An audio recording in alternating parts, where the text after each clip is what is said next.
my wife told me she was going vegan. For her health.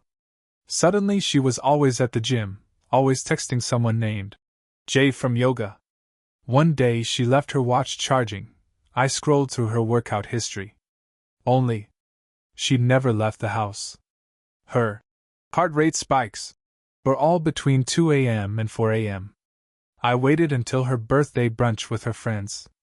I gave her a gift, a framed screenshot of her health data. She looked me in the eyes and whispered, "Please don't do this."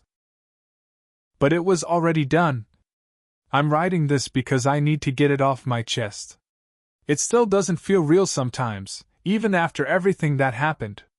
But it did happen, and I can't pretend it didn't anymore. I'm Nate. I'm 38. I live in Bend, Oregon. Been here almost a decade now. Quiet town, lots of nature. I work IT for a civil engineering firm. I'm not flashy. I don't go out much. I like routine. Stability. I thought my wife liked that too. Her name's Brielle. She's 34. We met at this hiking event 6 years ago up in Mount Hood. She was selling homemade soaps and lotions at a booth near the trailhead. I remember she smelled like eucalyptus and talked with her hands a lot. We started talking. She asked if I wanted to join her group hike. I said yes. I didn't think anything would come of it. But a week later, we were getting coffee. 3 months after that, we moved in together. She ran an online business selling natural skincare. It took off. She was always on Instagram, showing her face, doing videos about organic this and cruelty-free that. She looked like she belonged on the cover of a yoga magazine, slim, toned, with long dark hair and tan skin. She was smart too, ran her business all by herself. I admired that. The first 4 years were solid. Not perfect, but good. We had our fights, but nothing big. She'd go to yoga or hikes with her friends. I'd watch the game or tinker with my home server setup.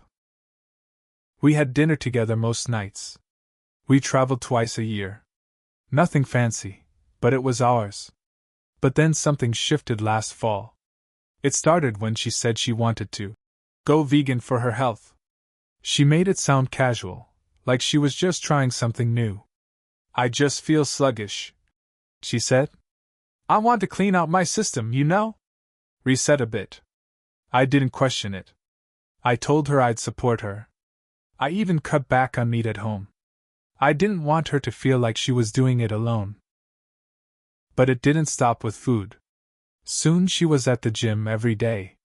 And I mean every day. Morning yoga, then evening cardio. At first, it seemed healthy. I told her I was proud of her for committing to it.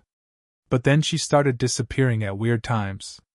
I'd wake up at 2 or 3 in the morning, and she wouldn't be in bed. I'd find her in the kitchen pretending to drink tea or claiming she couldn't sleep and had gone for a walk. One time she said she jogged around the block to tire herself out. That made no sense. Who runs at 3 a.m.? I'd ask if she was okay, and she'd brush it off. "I just have a lot on my mind." I wanted to believe her. I really did. But the biggest red flag? Jay from yoga. That's what she had him saved as in her phone. At first, I thought it was harmless. Just someone she met at her new gym. But then I started seeing her texting him more. Not in front of me, she wasn't stupid about it. But I'd walk into a room, and she'd quickly flip her phone over. Or she'd say it was just gym stuff. Or group plans. I got this pit in my stomach that wouldn't go away. One night, it was late, maybe 1:30 a.m., and I couldn't sleep. I went to the kitchen to get water. Her phone was on the counter, screen down. I picked it up. She had a message from Jay from yoga.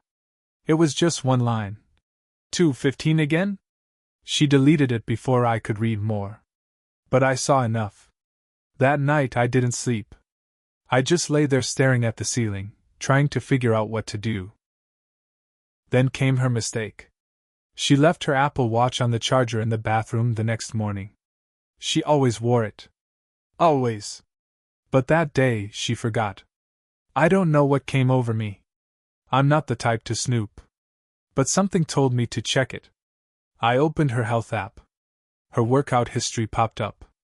She logged dozens of runs and yoga sessions over the last few weeks. But then I noticed the times. 2:13 a.m., 3:05 a.m., 2:48 a.m. All of them were labeled as intense cardio or high activity. Then I looked at the GPS logs. She never left the house. Her heart rate would shoot up to 150, 160, 170 BPM. For long stretches. 30-40 minutes at a time. But no distance was recorded. No movement outside. Just her. In the house. While I slept. And suddenly it all made sense. The weird moods. The disappearing in the middle of the night. Jay from yoga. They weren't doing downward dog on a mat. They were doing something else. Right in my house. While I was down the hall. That moment. When I saw that data, something inside me snapped. Not loud. Not angry. Just final. Like a switch flipped. I didn't confront her right then. I didn't scream. I didn't accuse. I waited. Her birthday was a week away. She had a whole brunch planned with her girlfriends at this trendy spot downtown called The Grove. Brielle loved being the center of attention. She liked showing off her perfect life. So I gave her what she wanted. I went to FedEx the day before the brunch. Printed the data screenshots, heart rate spikes, timestamps, the workout logs, the GPS showing she hadn't moved. I had it all printed in full color, high resolution. Then I had them frame it in black wood. Simple. Elegant. Just like she liked. The morning of her brunch, I wrapped it in lavender tissue paper. I knew she'd recognize the scent. We drove there in silence. She thought I was just tired. I let her believe that. At the restaurant, her friends were already there. Laughing, loud, hugging her like she was a queen. I sat there quietly, sipping coffee, watching her act like nothing was wrong. Then it was time for gifts. She got perfume, candles, jewelry, gift cards. Then she got to mine. She smiled at me. "Oh, babe, what did you do?" She tore through the tissue paper, still smiling. And then she saw it. Her eyes hit the frame. I watched it happen in real time. The smile disappeared. Her hand went limp. She stared at it for maybe 10 seconds, then looked up at me. And that's when she whispered it, so low only I could hear. "Please don't do this." But she knew. It was already done. She whispered, "Please don't do this." I didn't say anything. She looked around the table, panic creeping across her face. Her friends were still smiling, waiting for her to show them the gift. A couple of them were mid-sip on their drinks, laughing about something stupid. But Brielle? Her whole body went still. She tried to slide the frame back into the wrapping paper, but it was too late. Rachel, her old roommate from college, leaned in. "Ooh, what did he get you?" Brielle looked like she might throw up. Rachel grabbed the edge of the tissue paper and pulled. "Oh my God! What is this?" She turned the frame toward herself, then her brows pulled together. "Is this your heart rate?" Brielle yanked the frame back. "It's private." Too late again. Now it was in full view. The GPS map. The workout times. The bright red peaks in her heart rate chart. A couple of the women leaned closer. One of them, Lacey, said, "Wait, why are all these at, like, 3 a.m.? Brielle was sweating. I watched her face change. From fear to anger to shame and back again.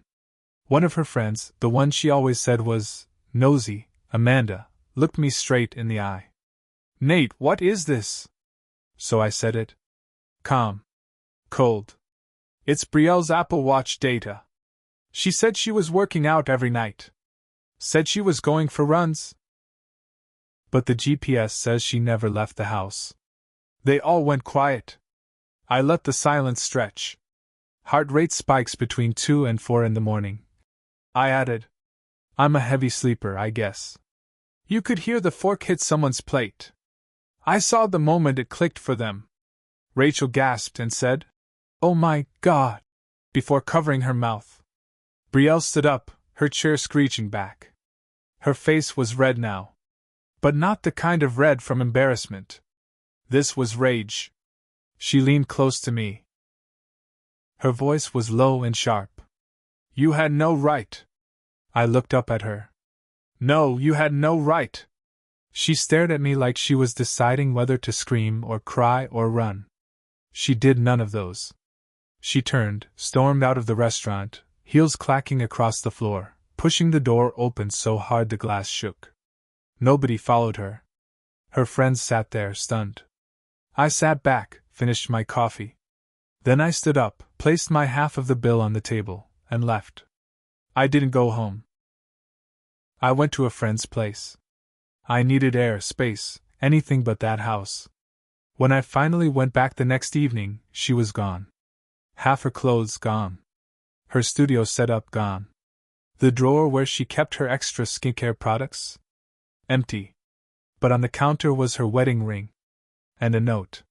Just 5 words scribbled in her handwriting. "You ruined this." "Not me." I laughed out loud. Actually laughed. Like I was in a bad movie. But then something inside me cracked, just for a second. Because deep down, I knew this wasn't over. I stared at the note for a long time. "You ruined this." "Not me." The words looped in my head for days. Like somehow I was supposed to believe I caused this by finding the truth. Like I was the one sneaking around at night, whispering to Jay from yoga, while my spouse slept. I didn't respond. I didn't call. I didn't text. I changed the locks the next morning. Froze the joint bank account by noon. Then I did something I hadn't done before. I opened her laptop. She used to leave it in the living room, on the little white desk near the bay window. She never password protected it. I think she just assumed I never cared enough to look. She wasn't wrong, until now. I wasn't sure what I was looking for. I told myself I was just curious. That I had the right. But once I started digging, I couldn't stop. The first thing I saw was her Instagram messages. Dozens of them. Not just with Jay. With other guys too. Some local. Some not. Some with saved usernames like @PlanBod33 or @KaleCrushFit. And they weren't just flirtations. These were full-on conversations.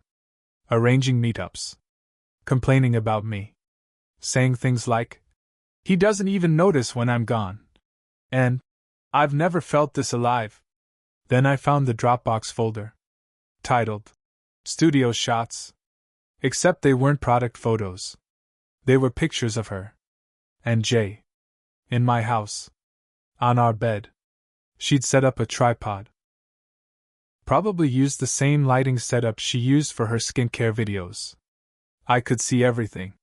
My sheets. My wall art in the background. My wedding photo, our wedding photo, blurred in the corner of one shot. I should have stopped. I should have closed the laptop. But I couldn't. I kept clicking. Then I saw an email. It was sent just 3 days before her birthday brunch. Subject line. New rental contract approved. I opened it. She'd signed a lease for a studio apartment downtown. 2 months ago. She had already planned to leave. She was just waiting for the right moment. But here's where things get even worse. The landlord? Name was Joshua Lane. Jay. He wasn't just from yoga. He was a real estate agent. On the building she was moving into. I looked him up online. Found his professional page. There it was, his smiling face, standing next to a leased sign. I stared at his photo for a long time. Then I made a decision. I wasn't going to explode. I wasn't going to show up yelling or smashing things. No. I was going to be methodical. I was going to be patient. Because they weren't the only ones with access to data. See, When Brielle had me help her set up her Shopify store for her skincare line, she asked me to help her automate things: email lists, payment systems, tracking analytics. She never changed the admin login I created. And she never knew I used my own email for the backups. That night, I logged into her store. And I started digging. And what I found? Let's just say her whole empire was built on a lie. Her store wasn't doing well. That was the first shock. Brielle had told everyone she was scaling up, that she had influencers promoting her brand, that sales were blowing up. She made it sound like she was killing it. But the dashboard told the truth. Sales were down 60% over the last 6 months. Her refund rate was through the roof. Tons of complaints about rash reactions, delayed shipping, mislabeled ingredients. And here's where it got even uglier. She had been cutting costs by switching to cheap suppliers. Some weren't even US-based. One supplier's address traced back to a storage unit in Nevada. I looked through the invoices. None of it was organic, none of it was cruelty-free. It was all fake branding. Worse? Some of the products were expired when she shipped them. This wasn't just lies. It was fraud. I thought about reporting her to the Better Business Bureau, but I knew that wouldn't do much. No, I wanted something louder. Something permanent. So I did what I do best. I went to the back end. I found her entire email list. Thousands of customers. Many had left reviews, some angry, some disappointed. I drafted a mass email. Subject: a message from someone who knows the truth. Body: you trusted Brielle with your skin. But she didn't earn that trust. I'm her husband. Well, soon to be ex. And I found out she's been sending out mislabeled, low-quality products while pretending everything is vegan and organic. Some of what she sold you came from a storage unit in Nevada. She even shipped expired items. She scammed you. Just like she scammed me. You deserve to know. I attached screenshots of her supplier receipts and customer complaint logs. Then I hit send to all. Within 12 hours, her Instagram comments were flooded. Former fans turned on her. One person posted, "I had a breakout that lasted weeks." You lied. Another wrote, "I want a refund now." By the next morning, she had shut down her page. That wasn't enough. I emailed Shopify with proof of fraudulent activity. Sent the same to Stripe, her payment processor. Her store was frozen within days. Her business account, linked to our joint account, got flagged. That's when she came back. She didn't call. Didn't text. She showed up at the house, banging on the door. When I opened it, she was in tears. She looked nothing like the woman who'd left me standing in that brunch restaurant. "You ruined my life," she said. "No," I said. "You did that all by yourself." She tried to come inside. I blocked her. "You went through my stuff," she snapped. I laughed. "You went through my marriage." She sobbed right there on my porch. "I was lonely," she said. "You never touched me anymore. You were always on your computer. I didn't feel wanted." I wanted to scream. I wanted to tell her all the nights I stayed up hoping she'd come home early. How I made dinner for two, only to eat alone. How I blamed myself for months. But I didn't. Instead, I looked her in the eye and said, "You could have told me. You could have left the right way. But you didn't. You lied. You cheated. You used me." She wiped her face, and that's when I saw it, that flash of the old Brielle. The one who always thought she could talk her way out of anything. "I need help," she whispered. But I was done saving her. The divorce was finalized 2 months later. No alimony. No assets split. Because I had proof of her business fraud, my lawyer made sure I came out clean. She tried to rebuild online, but the screenshots followed her. Reddit picked up the story. She became a cautionary tale in small business forums. And Jay? Turns out his real estate license lapsed. Probably too busy, doing yoga, in other people's houses. I heard he moved to Portland. Alone. Me? I'm still in bed. I got rid of the bed. Bought a new one. Threw out the lavender sheets. I even started going to the gym. But I don't go at 2 a.m. And I don't need a heart rate spike to feel alive. I just need peace. And I finally have it.